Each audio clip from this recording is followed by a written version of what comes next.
하나님의 말씀 욥기 42장 2절부터 6절까지 말씀입니다. 우리 한 목소리로 봉독하겠습니다. 주께서는 못하실 일이 없사오며 무슨 계획이든지 못 이루실 것이 없는 줄 아오니 무지한 말로 이치를 가리는 자가 누구니이까. 나는 깨닫지도 못한 일을 말하였고 스스로 알 수도 없고 헤아리기도 어려운 일을 말하였나이다.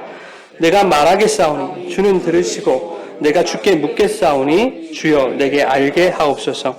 내가 주께 대하여 귀로 듣기만 하였사오나 이제는 눈으로 주를 배움나이다. 그러므로 내가 스스로 거두어드리고 티끌과 제 가운데서 회개하나이다. 아멘. 살아계신 하나님의 말씀입니다.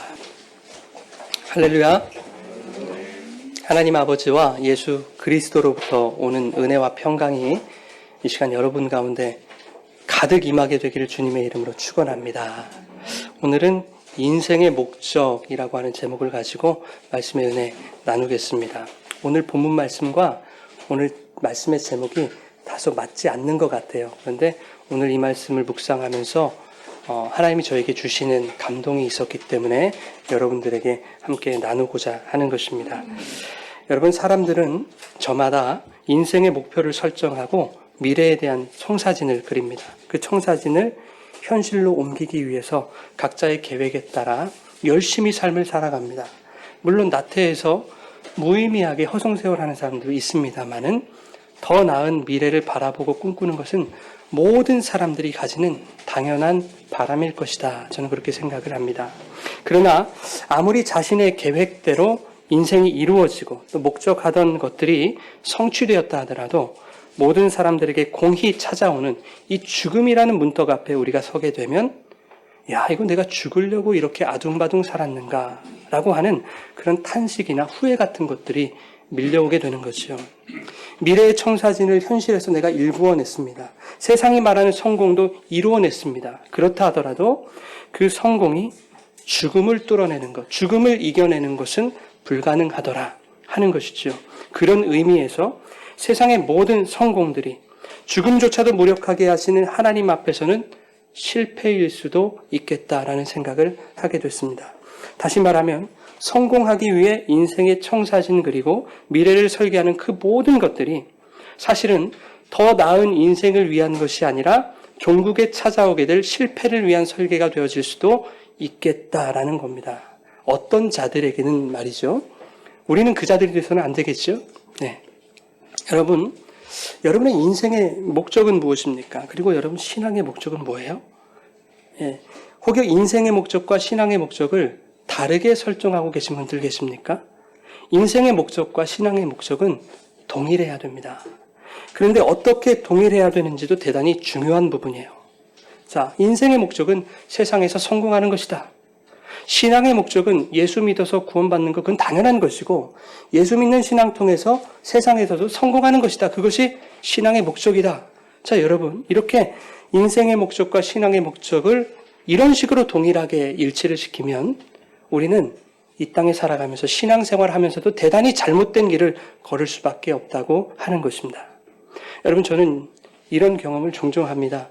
어딘가를 향해서 열심히 걸어가고 있는데 지금 제가 가고 있는 목적지를 까맣게 잊어버리는 경험들이요.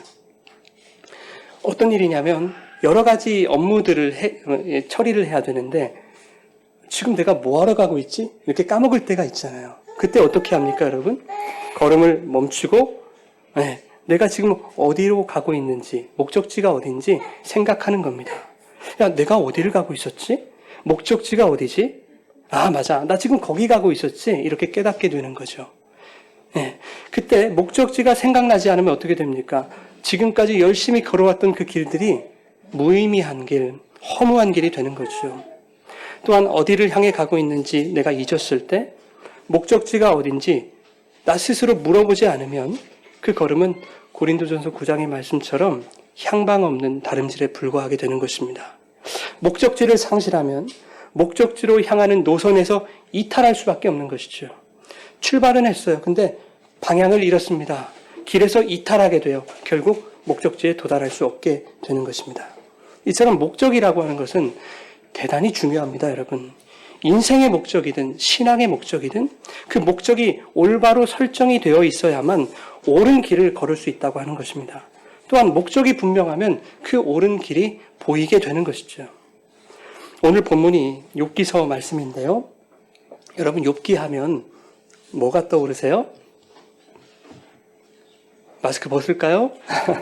욥기 하면 고난이 떠오르신대요. 성도님들이. 많은 분들이 그러세요. 더 나아가서 고난을 인내하고 이겨내면 하나님께서 욥에게 주셨던 그 갑절의 소유가 허락될 것이다라는 기대가 떠오른대요. 많은 성도님들이 그렇게 얘기하세요. 그래서 많은 분들이 고난이 나에게 찾아오는 거 별로 달갑지 않은데 혹여라도 고난이 나에게 찾아오게 된다고 했을 때 그 욥처럼 끝까지 참아내고 인내하여서 더 많은 복을 누리자 하는 식으로 성급하게 이 욥기를 이해하고 있는 분들이 대부분입니다. 여러분 끄덕거리시면 안 돼요. 여러분 욥기 주제는요 고난이 아니에요. 고난을 이겨냈을 때 약속되는 그런 복에 대한 이야기도 아닙니다. 욥기는 철저히 하나님이 어떤 분이신가를 우리에게 말씀하는 내용이고요. 그 하나님 앞에서 인간은 과연 어떤 존재인가를 적나라하게 까발리는 책이 바로 욥기서인 거예요. 인간이라고 하는 존재들은 언제나 자신의 의로움과 정당성을 내세우기 바쁘고 자기 주장을 고집하며 살아가는 자들이다 하는 것을 욥과 그의 세 친구들을 통해서 설명하고 있는 것입니다. 그렇게 인간의 의롭지 못함, 불완전함을 고난이라는 장치를 통해서 적나라하게 폭로하시면서 인간들이 잊고 있었던 인생의 목적, 인생의 방향이 무엇인지를 다시 한번 밝혀주고 재정립할 수 있도록 도와주는 책, 그것이 바로 욥기서인 거예요. 욥기 1장 1절에 보면 여러분 욥에 대해서 뭐라고 설명하고 있죠?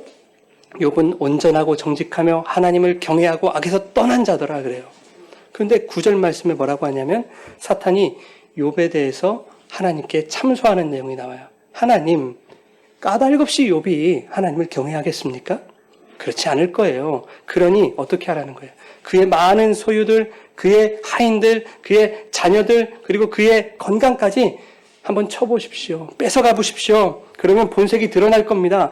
하나님 아마 욕할걸요? 라고 사탄이 하나님께 이렇게 참소하는 거예요. 그러니까 하나님께서 사탄이 욥을 치시는 것을 허용하십니다. 그런데 목숨만은 건들지 마라 라고 하시는 거예요. 욥은 다 잃었습니다. 소유도 잃고 하인도 잃고 자녀도 잃고 건강도 잃었어요. 심지어 아내가 그러죠. 차라리 하나님을 욕하고 죽어버리시오. 이처럼 모욕적인 말이 어디 있어요? 사랑하는 아내에게 그런 말을 듣는다니요. 이처럼 비참한 인생이 어디 있어요, 여러분? 그런데 욥의 말이 기가 막힌 거예요, 여러분. 2장 10절에 욥은 이렇게 말합니다. 우리가 하나님께 복을 받았은즉 화도 받지 않겠는가? 이러실 수 있는 분 손들어 보세요. 자녀도 가져가셨어요. 직장도 가져가셨어요. 모든 나의 재산도 다 걷어가셨어요. 건강까지 걷어가셨어요. 그랬을 때 하나님이 나에게 화도 주실 수 있는 분이지라고 쿨하게 고백하실 수 있는 분 별로 없을 거예요. 너무 힘든 거예요. 너무 대단한 거죠, 이 믿음이. 1장 22절에도 이렇게 말합니다. 이 모든 일에 욥이 범죄하지 않았대요. 하나님을 향해 원망하지 않았대요. 참 대단한 욥 아니겠습니까? 자, 우리가 여기까지만 욥기를 보면 욥은 진짜 대단한 사람이에요. 우리는 예수님 따라가는 사람이 아니라 욥을 따라가는 사람이 되어야 되는 게 맞아요. 여기까지만 보면. 우리도 욥처럼 그런 믿음을 소유한 자들이 돼보자 라고 그런 마음을 갖게 만들어요. 그러나 성경은 그것을 목적하는 게 아니에요. 성경의 의도에 역행하는 것입니다. 그런 생각은 전혀 반대의 이야기를 하고 있는 거예요. 바로 3장부터 어떤 내용이 나오냐면 욥이 자신의 입을 열어 자신의 생일을 저주하기 시작합니다. 그러니까 우리는요, 야, 욥 대단해. 우리도 욥처럼 돼보자 라고 하는 그런 생각은 욥기를 2장까지밖에 안 읽었다는 얘기예요. 3장부터 42장까지는 전혀 다른 내용이죠. 욥이 이렇게 얘기합니다. 내가 태어난 날이 없어졌으면 좋겠다. 사내 아이를 배웠다고 그렇게 기분 좋아했던 그 날이 다 망쳐졌으면 좋겠다. 망해버렸으면 좋겠다. 그 밤이 아무도 잉태하지 못하는 날이었으면 좋았을 것을, 그 날을 하나님조차도 기억하지 못하셨으면 얼마나 좋았을까. 이렇게 자신의 출생과 생일을 저주하고 있다고요. 누군가에 대해서 지금 원망하는 거죠, 욥이? 당연해요. 욥은 수많은 고난을 겪었지만 욕창으로 당한 그 고난만 보더라도 얼마나 힘들었겠습니까? 친구들이 찾아왔어요. 위로해 주려고. 그런데 욥이 너무나 그 욕창으로 괴로워하니까 위로하러 왔다가 일주일 동안 말도 못 붙여봐요. 그냥 가만 내버려 둘 수밖에 없는 거예요. 얼마나 괴로웠으면. 근데 이제 엘리바스라고 하는 친구가 포문을 여는 거예요. 정죄하기 시작합니다. 욥기 4장 7절에 엘리바스가 이렇게 말해요. 야, 친구야, 생각해봐. 죄 없이 망한 자가 있었니? 네가 정직한데 하나님이 왜 너에게 이렇게 고난을 내리실까? 뭔가 하나님께 네가 죄를 지었기 때문이 아닐까? 라고 이렇게 정죄하기 시작합니다. 그러자 엘리바스뿐만 아니라 나머지 친구들도 번갈아 가면서 이제 욥의 속을 막 뒤집어 놓는 거예요. 네가 뭔가 잘못했기 때문이야. 그래서 하나님이 너에게 벌 주시는 거야. 그러니까 빨리 깨닫고 하나님 앞에 가서 회개해라. 다 맞는 말 같죠, 여러분? 그러나 그렇지 않아요. 42장 보십시오. 하나님이 그 세 친구들의 말은 모두 틀렸다라고 하나님이 말씀하신다니까요. 이 말씀은 다 틀린 거예요. 그런데 욥은 친구들이 정죄할 때마다 자신의 정당함과 죄 없음을 계속 주장해요. 자신을 계속 변론해요. 23장에서도 욥은 이렇게 말합니다. 우리 세 번역으로 3절과 4절 같이 한번 읽어보시겠습니다. 아, 그분이 계신 곳을 알 수만 있다면, 그분의 보좌까지 내가 이를 수만 있다면, 그분 앞에서 내 사정을 아뢰련만, 내가 정당함을 입이 닳도록 변론하련만 할 수만 있다면 하나님 앞에 서서라도 자신의 무죄함을 주장해 보겠다라는 것이 욥이라는 사람의 속마음이었어요. 속마음도 아니죠. 드러내놓고 이 고백을 하고 있는 거죠. 욥은 하나님의 존재에 대해서 잘 알고 있는 사람이었어요. 존재에 대해서. 온 천하 만물과 삼라만상이 하나님의 손바닥 안에 있다라는 것을 알고 있는 자였어요. 그러나 욥은 하나를 몰랐어요. 아니, 두 가지를 몰랐어요. 하나님이 어떤 분이시라는 것을 제대로 깨닫지 못했어요. 그리고 하나님 앞에서 나, 인간이라는 존재가 어떤 존재인가라고 하는 것을 알지 못한 거예요. 자신은 정직하고 온전하게 하나님 섬기면서 선하게 살아가고 있다라고 생각했을 거예요. 그렇게 살면 그게 의로운 것인 줄 알았을 거예요. 그런데 고난이 깊어지면 깊어질수록 뭐가 찾아와요? 의심이 찾아와요. 나는 의로운 사람인데, 나한테 죄가 없는데 왜 이런 의로운 나에게 고난이 찾아올까? 나는 의롭고 죄가 없는데 나에게 고난이 찾아온다면 그것은 나의 죄가 아니라 하나님의 죄다 라고까지 발전하는 게 욥입니다, 여러분. 욥은 계속해서 하나님께 질문하고 있는 거예요. 하나님, 도대체 왜 저입니까? 저한테 왜 그러시는 거예요? 도대체 제가 뭘 잘못했다고요? 저 정직하게 살았고 온전하게 살았고 하나님 경외하며 살았고 악에서 떠나려고 얼마나 노력하며 살았는데 그러한 의로운 나에게 왜 고난이라는 걸 주셨습니까? 하나님 잘못! 이렇게 욥은 선언해버리는 거예요. 그게 욥기의 내용이거든요. 자, 그런 욥에게 하나님이 이유를 설명하지 않으세요. 야, 욥아, 사실은 이만저만해서 여차저차해서 이러쿵저러쿵 해가지고 말이지, 이렇게 해서 너에게 고난이 주어진 거야. 근데 어찌됐든 미안하게 됐다, 야. 이렇게 말씀하지 않으세요, 하나님은. 그저 하나님은 하나님 자신이 어떤 분이신지에 대해서 욥에게 말씀하시는 거예요. 그게 38장과 39장의 모든 내용이거든요. 네가 누구이기에 무지하고 헛된 말로 나를 의심하느냐, 이렇게 말씀하세요. 지금 욥이 나 잘못 없어요. 나 정직했어요. 하나님 앞에 죄짓지 않으려고 내가 얼마나 의롭게 살려고 노력했는데요. 라는 모든 말이 뭐라는 거예요, 여러분? 무지하고 헛된 말이래요. 오히려 하나님을 의심하는 거예요, 그게. 그러면서 하나님이 자신에 대해서 이렇게 말씀하세요. 내가 땅에 기초를 놓을 때 네가 거기 있기나 하였느냐? 누가 이 땅을 설계하는지 네가 아느냐? 누가 땅에 주춧돌을 놓았느냐? 누가 바다를 만들었느냐? 바닷속 깊은 곳에 있는 그 물의 근원까지 네가 들어가 보았느냐? 그 깊은 밑바닥 속을 네가 거닐어 보았느냐? 하나님에 대해서 이렇게 말씀하시는 거예요. 나 바로 창조주 하나님이야. 전능한 하나님이야. 광대한 하나님이야. 하나님에 대해서 이렇게 말씀해 주시는 거예요. 여러분, 우리에게는 모든 이유가 있어야 되죠. 그죠? 예, 할 말도 많고 또 모든 일이 납득되어지기를 원하고 이해되어지기를 원하고 그러지 않습니까? 내 말이 옳은 것 같고 내 생각이 최선인 것 같고. 그런데 그런 우리들에게 하나님은 구구절절 설명 안 해주세요. 야, 이거는 조금 잘한 것 같아. 야, 이거는 조금 네 생각이 조금 여기서 미스야. 이거는 좀 시기적절하지 않아. 이거는 조금 이것만 수정하면 돼. 뭐 이렇게 얘기해 주지를 않습니다. 하나님. 그런 분이 아니에요, 여러분. 하나님은 그저 이 성경을 통해 우리에게 하나님이 어떤 분이신지를 가르쳐 주시는 책이에요. 전능하신 하나님, 능력의 하나님, 천지를 창조하신 하나님, 그 하나님만 말씀하시는 거예요. 그래서 40장 2절에 하나님이 또 이렇게 결정타를 욥에게 날리십니다. 우리 한번 같이 읽겠습니다. 전능한 하나님과 다투는 욥아, 네가 나를 꾸짖을 셈이냐? 어디 나에게 대답해 보아라. 여러분, 정말 욥이 하나님을 경외하며 악에서 떠난 자 맞습니까? 정말 하나님 앞에 온전하고 정직한 자가 맞습니까? 아니라는 거예요. 하나님이 그의 실체를 폭로하시죠. 너는 나에게 트집 잡는 자였어. 내 탓을 하며 나를 꾸짖고 나를 비난하는 자였어. 하나님이 말씀하고 계시는 거예요. 아니야, 네가 정직하다고 말하는 거, 네가 의롭다고 말하는 거, 그거 진짜 정직이 아니고 진짜 의로운 것이 아니야. 오히려 미련한 말이지. 오히려 나를 의심하는 거지. 전능하신 하나님, 능력의 하나님, 창조주 하나님, 그 광대하신 하나님을 모독하는 거지. 이렇게 말씀하시는 거예요. 그러자 욥이 어떻게 대답합니까? 40장 4절과 5절 같이 읽겠습니다. 저는 비천한 사람입니다. 제가 무엇이라고 감히 주님께 대답할 수 있겠습니까? 다만 손으로 입을 막을 뿐입니다. 이 말을 너무 많이 했습니다. 더 할 말이 없습니다. 여러분, 하나님의 전능하심을 우리가 알게 되면 우리의 입이 닫힙니다. 하나님을 알고 나를 알면 우리의 입을 열 수가 없는 거예요. 하나님 앞에. 그렇죠? 지피지기면 백전불태라고 하죠.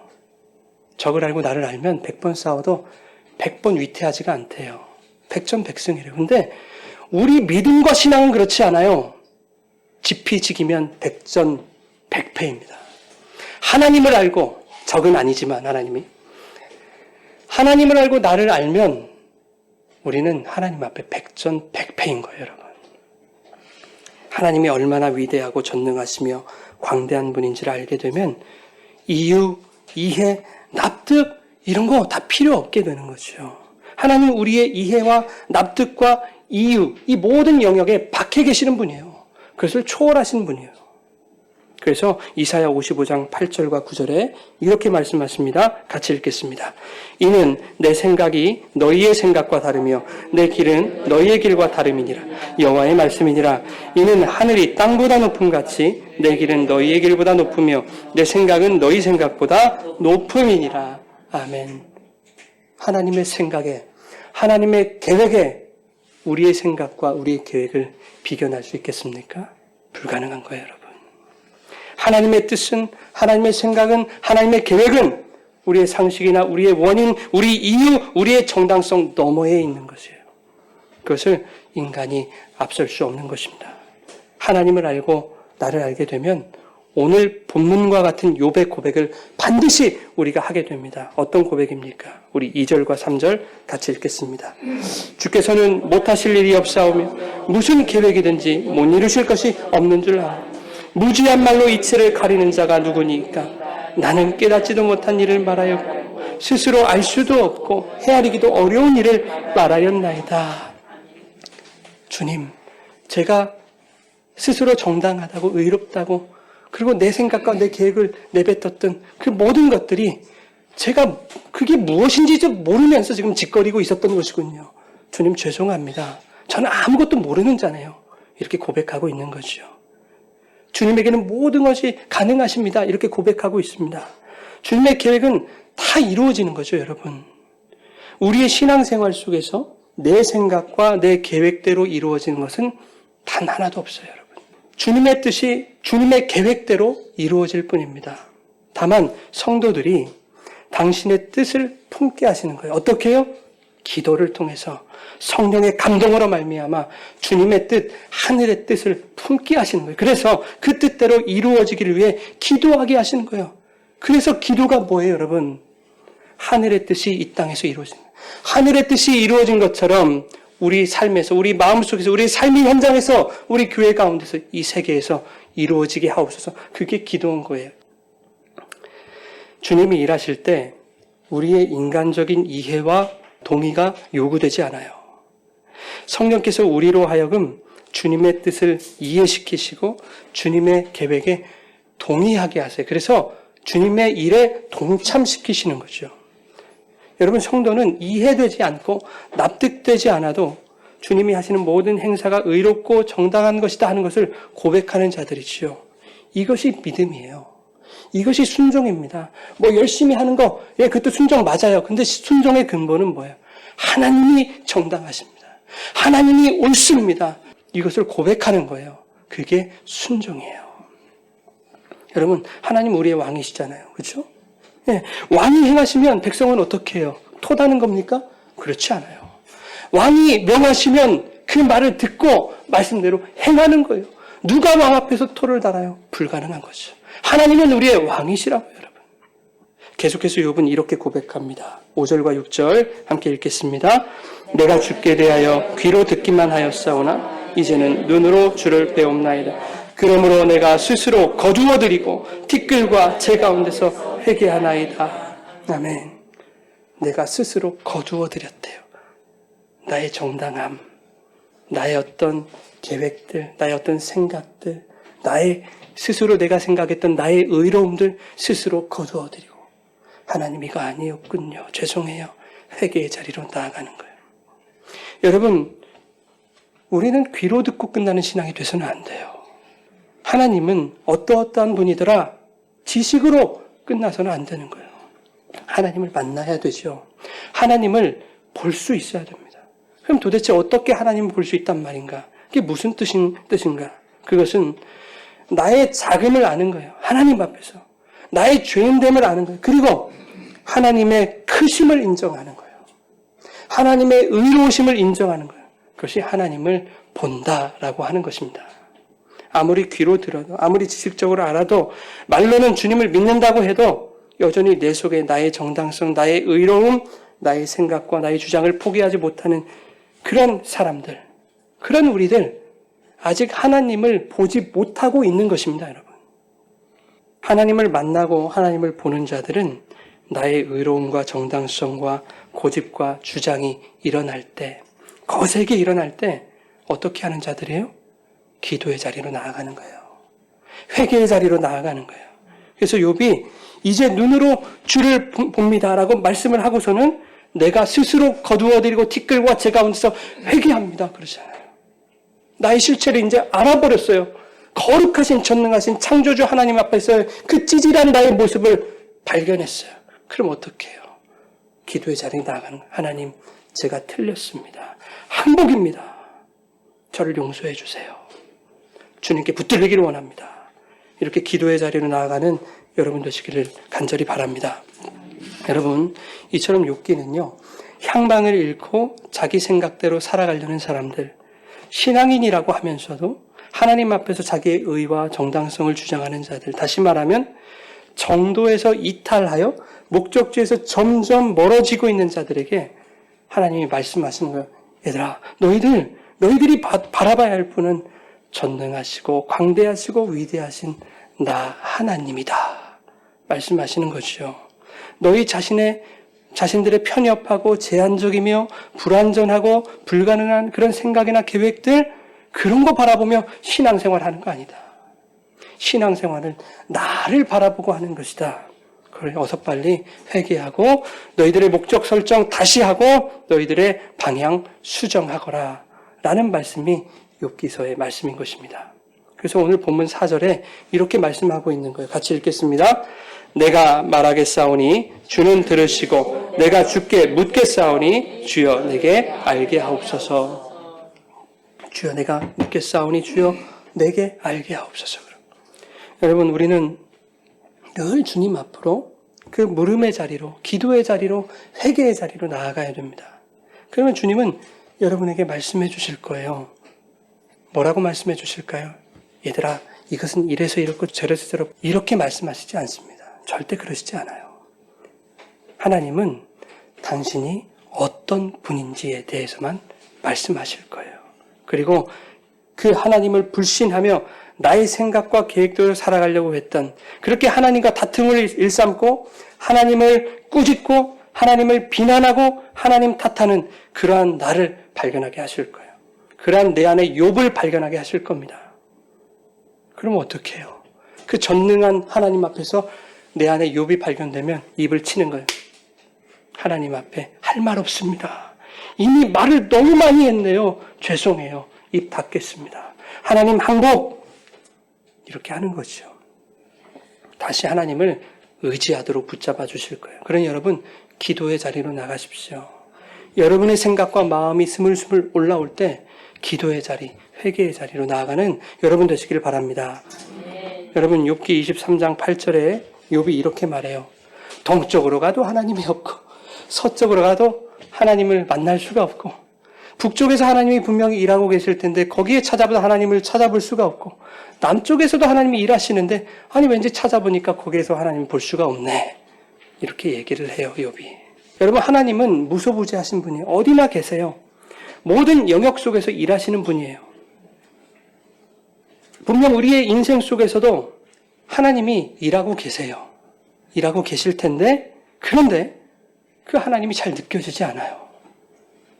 정말 하나님이 우리의 삶을 다스리고 계시는지, 우리 안에 일하고 계시는지, 우리의 인생에서 역사하고 계시는지 우리가 체감이 잘 안 되잖아요, 여러분. 되세요, 여러분? 아이고, 할렐루야네요. 저는 잘 안 돼요, 목사인데도요. 그냥 감사할 뿐이죠. 이야, 이렇게 놀랍게 하나님이 내 안에서 행하시는구나. 어떤 드라마틱한 그런 감흥이 없다고요. 우리가 이 세상 살아갈 때. 그래요, 여러분. 동쪽에 가도 서쪽에 가도 남쪽에 가도 북쪽에 가도 하나님이 일하시는 거 맞는데 하나님이 없는 것 같아요. 그때 하나님이 우리에게 요구하시는 게 있어요. 뭘까요? 우리 기독교에서 가장 중요한 게 뭐예요? 믿음의 눈을 요구하시는 거예요, 여러분. 우리는 육의 눈으로 하나님의 역사의 증거들을 찾아다니고 쫓아다니는 사람들이 아닌 거죠. 그죠? 우리는 보이지 않게 일하시는 하나님의 역사하심을 믿음의 눈으로 바라보는 자들이에요. 믿음의 눈을 들어서 주님을 바라보는 자들이지 어떠한 증거들이나 현상들을 쫓는 자들이 아니라고요. 믿음의 눈을 요구하세요. 여러분, 하나님이 아브라함 부르실 때 아브라함에게 어떠한 눈에 보이는 증거를 보여주셨습니까? 없어요. 아무것도 없습니다. 그러신 일이 없죠. 히브리서 11장 8절에 이렇게 말씀해요. 믿음으로 아브라함은 부르심을 받았을 때 순종하여 장래의 유업으로 받을 땅에 나아갈새 어떻게 나아갔다고요? 갈 바를 알지 못하고 나아갔다 말씀해요. 창세기 12장 1절에도 하나님 아브라함에게 내가 내게 보여줄 땅으로 가라 그래요. 지시할 땅으로 가라 그랬어요. 아브라함은 자신이 가야 할 목적지 어딘지 몰랐어요.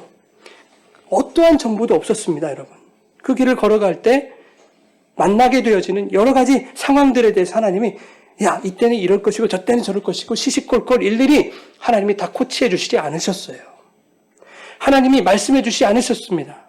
얼마나 가야 할지, 어떤 위협이 도사리고 있을지 어떠한 것도 하나님이 보여주신 바가 없다는 얘기예요. 창세기 12장 4절에 뭐라고 되어 있습니까? 아브라함은 뭘 따라갔대요? 여호와의 말씀을 따라갔다. 말씀하는 거예요. 말씀을 따라갔다는 것은 보이지 않는 어떤 목표를 믿음의 눈으로 주시하고 응시하며 따라갔다는 얘기예요. 목적지가 어딘지도 모르고 어떻게 생긴지도 몰라요. 그런데 말씀을 주시하며 따라갔다? 무슨 뜻입니까, 여러분? 아브라함이 설정한 목표는 그 목적은 가나안 땅이 아니었다는 얘기예요. 아브라함이 설정한 목표는 어디예요? 목적은 누구예요? 하나님이에요. 그 말씀이에요. 말씀만 보고 가면 가나안 땅 가는 거예요. 가나안 땅으로 인도하겠다는 것은 하나님의 약속이셨죠. 그 약속은 반드시 이루어질 거예요. 그런데 그 약속을 이루시는 과정 속에 하나님은 아브라함이 당신의 말씀을 목적으로 삼기를 원하시는 거예요. 그리고 그 말씀을 목적으로 삼게 해주시는 겁니다. 하나님은 말씀을 통해서 우리에게 오직 한 길만을 말씀하세요. 바로 예수 그리스도세요. 하나님은 오늘 우리들이 오직 한 길이신 그 예수 그리스도만을 바라보며 그와 함께 걷기를 원하시는 거예요. 그러면 목적지에 자연스럽게 도착할 테니까. 여러분, 베드로가 바다에 빠지잖아요. 예수님 보다가 뭘 보니까 빠져요? 환경 보니까 빠지죠. 그렇죠? 요한복음에 오병이어 사건 나오죠. 그 예수님이 바다 건너편으로 가라. 열심히 노를 저어요. 나가지지를 않는 거예요. 인간의 힘으로 안 돼요. 예수님이 바다 위를 뚜벅뚜벅 걸어오세요. 아, 유령이다 놀래고 있는데 내니 두려워 말라. 그 예수님을 보고 기쁨으로 영접하니 곧 배가 그들이 가려는 곳에 도착하더라 그래요. 과정을 설명하시지 않는다니까요. 예수님을 기쁨으로 영접하면 곧 그들이 가려던 땅에 도착하는 거예요. 여러분 그걸 믿으시기 바랍니다. 그 예수와 함께 걸어갈 때에 걷고 있는 주변의 상황과 환경들이 보인다는 것, 그리고 나의 주장과 생각, 수많은 원인들과 이유들이 보이고 나의 의로움과 정당성이 보인다는 것은 그 예수라는 유일한 길에서 우리가 이탈하고 있다는 증거예요. 예수를 목적 삼아 예수만을 바라보고 그와 함께 가면 우리에게 환경과 상황이 보이지 않는 것이 너무나 당연한 거예요, 여러분. 네, 그러나 환경과 상황, 현실이라는 게 있어요. 그것을 보지 말라는 얘기가 아니죠. 예수님이 강하신 분이에요. 창조주 하나님이세요. 전능하신 분이세요. 그분이 우리와 함께 있다는 사실에 우리는 그 상황과 환경이 위축될 필요가 없다는 얘기예요. 하나님이 예수를 통해서 다 이기셨으니까. 예수는 길과 진리, 생명이십니다, 여러분. 세상은 수많은 길을 제시해줘요. 내 경험과 내 지식 안에서도 수많은 길들이 떠올라요. 계획들이 떠올라요. 내 생각들이 떠오른다고요. 그러나 여러분, 예수만이 유일한 길이라고 하는 것을 여러분 기억하시기 바랍니다. 그 길만이 진리인 거예요. 다른 길은 다 거짓인 거예요, 여러분.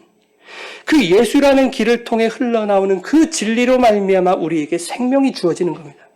그래서 예수가 길과 진리와 생명이라고 말씀하시는 거예요. 다른 이유가 아니에요, 여러분. 하나님이 아브라함을 부르셨어요. 내가 너희에게 지시할 땅으로 가라, 보여줄 땅으로 가라, 이렇게 아브라함 부르셨죠. 오늘 우리에게도 똑같이 그렇게 부르고 계신 거예요. 내가 너에게 보여줄 땅으로 가라. 그런데 그것이 어떻게 생긴 곳인지, 어떤 곳인지 우리가 확실히 알지 못해요, 지금은. 보이질 않아요.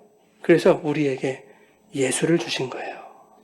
아브라함이 말씀을 따라갔던 것처럼 우리들도 말씀이신 예수를 따라가라고, 너희의 인생의 목적, 신앙의 목적을 말씀이신 예수로 삼으라고, 그래서 우리에게 예수님 보내주신 줄 믿습니다. 여러분, 어떤 상황에서 우리들의 인간적인 마음이 들 때가 있어요. 인간적인 생각. 이 상황에서 이것이 최선이야 라고 하는 나의 생각들이 들 때가 있죠.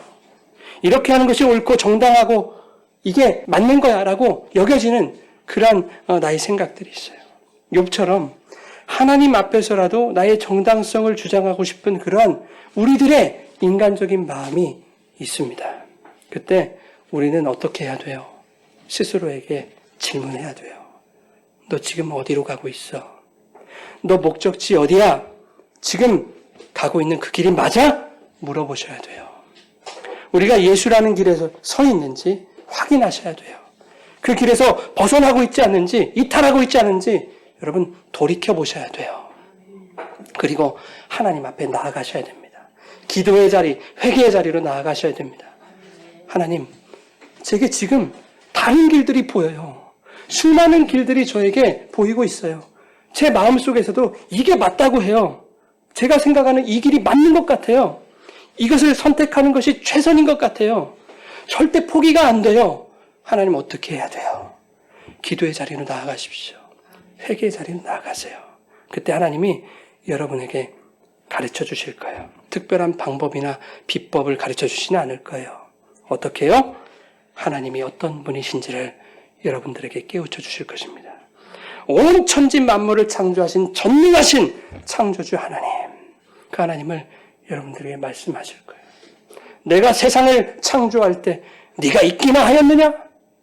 내가 바다를 창조할 때 그 바다 밑을 네가 걸어 보았느냐? 그 전능하신 하나님을 여러분이 말씀해 주실 거예요. 그래서 그 전능하시고 광대하신 하나님 앞에 나의 존재가 어떠한 존재임을 깨닫게 하실 거예요. 그래서 나의 입을 닫게 하실 거예요. 입을 닫습니다. 주님, 제가 말을 너무 많이 했네요. 죄송해요. 주님의 음성만 듣겠습니다. 그분의 계획과 생각대로 모든 역사가 이루어질 것을 확신하도록 만들어주실 줄 믿습니다. 그분의 능력의 손이 여러분의 인생을 붙들고 계심을 믿음의 눈으로 보게 하실 줄 믿습니다. 비록 이해되지 않아도 하나님이 의로우시고 주님의 방법이 옳다는 것을 인정하게 하실 거예요. 그래서 잠잠히 주님의 역사를 바라보고 기대하고 소망하는 자들로 다시 세워주실 거예요. 다시 하나님을 바라보게 하실 겁니다. 인생의 목적과 신앙의 목적을 다시 주님으로 재설정하도록 도와주실 거예요. 기도의 자리로 나가세요. 하나님의 음성을 들으시는 여러분 되시길 바라요. 말씀을 마무리하겠습니다. 시편 94편 11절에 사람의 생각이 허무하대요, 여러분. 사람의 생각이 허무해요. 잠언 19장 21절에 사람의 마음에는 많은 계획이 있어도 오직 여호와의 뜻만이 온전히 설 것이다 그래요. 우리 계획이 서지 않아요, 여러분. 맞는 것 같고 옳은 것 같지만 내 생각이 서지 않아요. 오직 하나님의 말씀만이, 하나님의 뜻만이, 하나님의 계획만이 온전히 서게 된다 하는 것을 믿으시기 바랍니다. 잠언 16장 9절에 여러분 잘 아시는 말씀이죠. 사람이 마음으로 자기의 길을 계획할지라도 그 걸음을 인도하신 분 누구예요?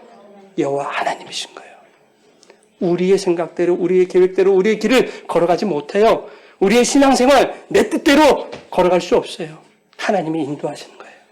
그 인도하신 대로 이끌리면 우리는 다 성공한 자들이에요. 다른 사람들이 저 핍박당했잖아요. 작은 개척교회 목사라고 맨날 전화해가지고 다른 교회는 전화하지도 않으면서. 괜찮은 거예요, 여러분. 하나님이 이렇게 인도하시면 인도하심 따라 가는 거죠. 괜찮은 거예요. 우리는 성공한 거예요. 주님의 음성 듣고 주님의 인도하신 대로 가면 성공하는 거예요. 여러분, 우리의 인생길, 신앙의 길에서 허무한 나의 생각, 나의 계획 다 내려놓고 오직 여호와의 뜻을 사모하며 그분의 인도하심을 구하는 하나님의 얼굴 보는 저와 여러분 되시기를 간절히 바랍니다. 여러분의 인생의 목적, 신앙의 목적, 주와 함께 동행하는 일 되시기를 주님의 이름으로 축원합니다. 우리의 인생길이자 신앙의 목적이신 그 예수님과 동행할 때 우리가 알 수 없었던, 그리고 우리가 볼 수도 없었던 그 경이롭고 신비한 하나님의 계획들을 놀랍게 우리 가운데 이루어 주실 줄 믿습니다. 여러분 그 믿음 가지고요, 잠잠히 주님과 동행할 때 하나님의 일하심과 역사하심이 여러분의 믿음의 눈으로 보여지는 은총이 가득 임하기를 주님의 이름으로 축복합니다. 우리 같이 찬양하고 기도하겠습니다.